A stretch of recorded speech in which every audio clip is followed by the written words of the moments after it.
Hello everyone, here's our lesson in logic brought to you by an original with price sticker, $2.50 Waterman 52V, which you know by your numbering code is a short lever filling fountain pen with a number 2 nib, which you can see right there. So, does it have a sack in it? I don't even know. But anyway, so here's lesson. How to vote. How to vote when you are dead. Or how do dead people vote? How do dead people cast a ballot? Well, it'd be nice if I learned how to spell a ballot. B-A-L-L-O-T. Ballot. Question mark, question mark. Well, there's been reports of dead people voting in this last election, and I guess all of the dead people voted for Biden because it's the Trump supporters that think that dead people voted for Biden. So here's our cemetery. Our little dead tree over here, and our little gate over here, and a couple of little tombstones, a mausoleum over here, another tree, an owl up here hooting. We can pretend it's night, but the polling places aren't open at night, so it has to be in broad daylight. So a rumbling might happen. You might see a little bit of action happening here on the. You have to zoom in. Do you get that, Blanche? Do you get that? Zoom in. Make sure you got this on camera. So this little hand comes up, and another little hand comes up, and then it digs out the bigger hole, and then the head comes up, and then soon the dead person is on 2 feet. Presumably they have 2 feet. If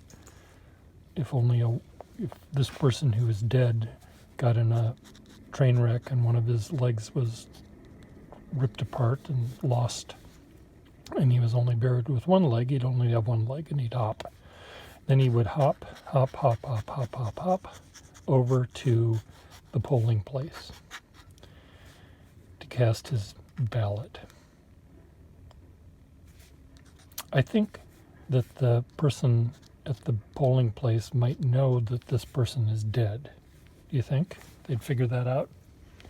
Because of the bones and the rags hanging off his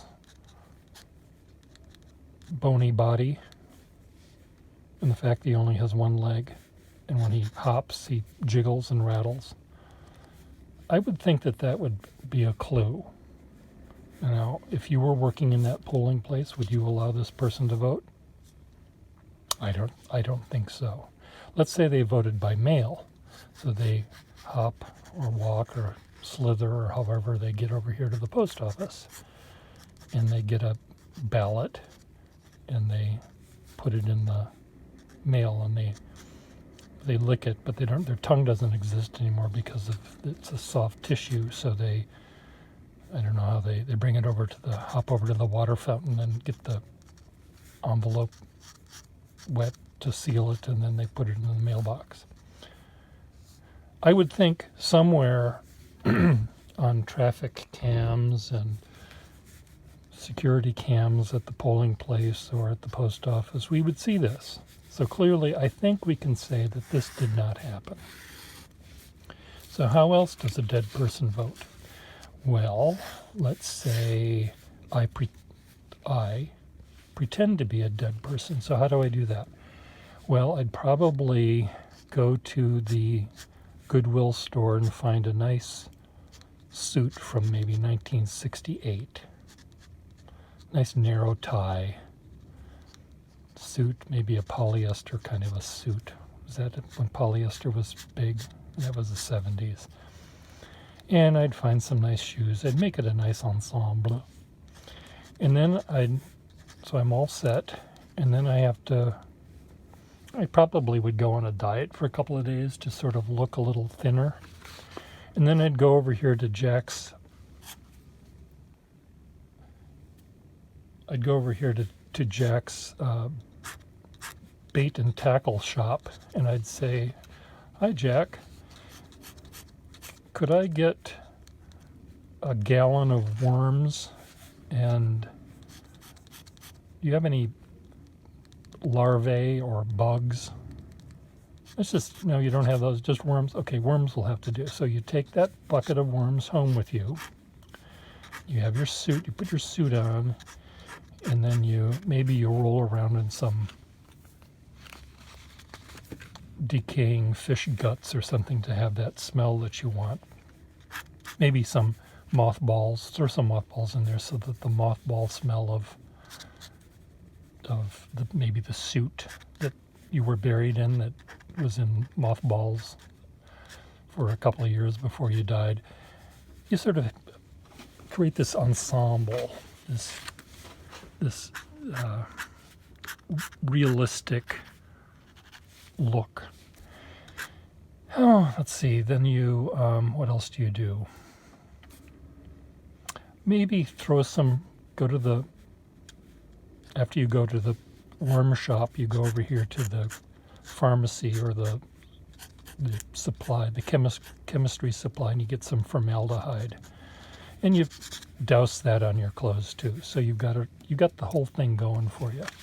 Then you carefully super glue or staple gun the worms to your outfit. Make sure that you have to make it realistic. You have to have the worms. Worms don't probably eat cloth very much, but they like flesh and stuff. So you make sure that there's a lot of them sort of around your shirt, your collar, and your cuffs. Maybe down here, a couple worms down here on your ankles. Okay, then while you're at it, maybe apply some of your mom's makeup to look like the embalmer's art. Then you make your way to the polling place and you cast your vote. Make sure you cast it for Biden, because dead people only voted for Biden, I guess. Or you go to the post office and you buy a stamp.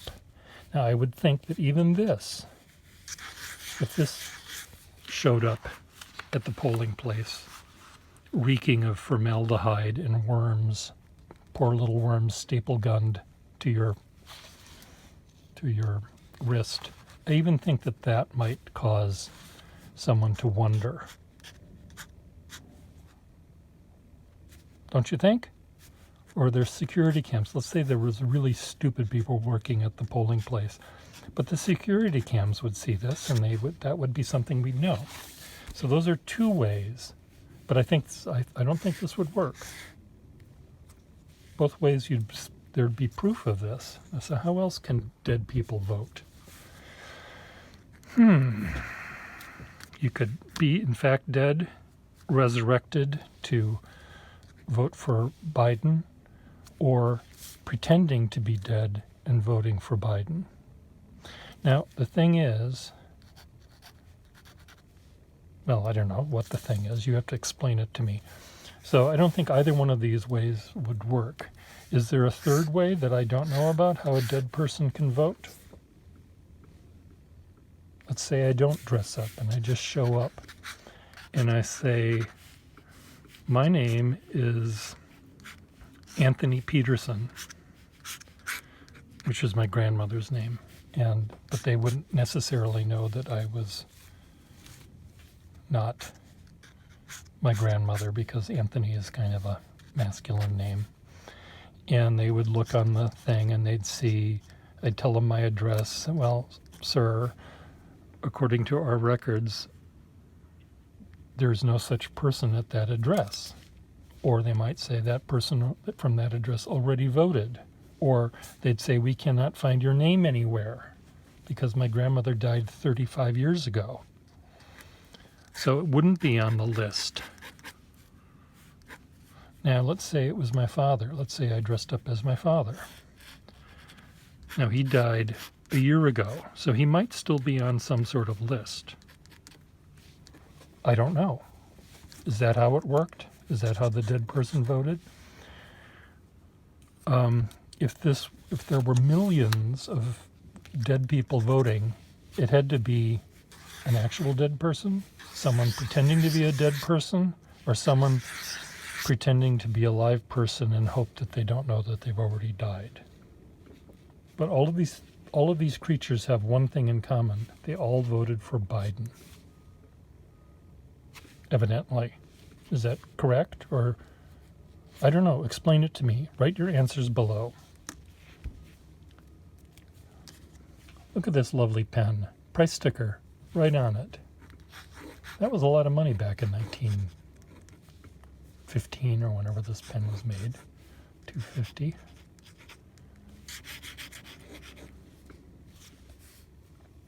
Pretty sweet. Bye.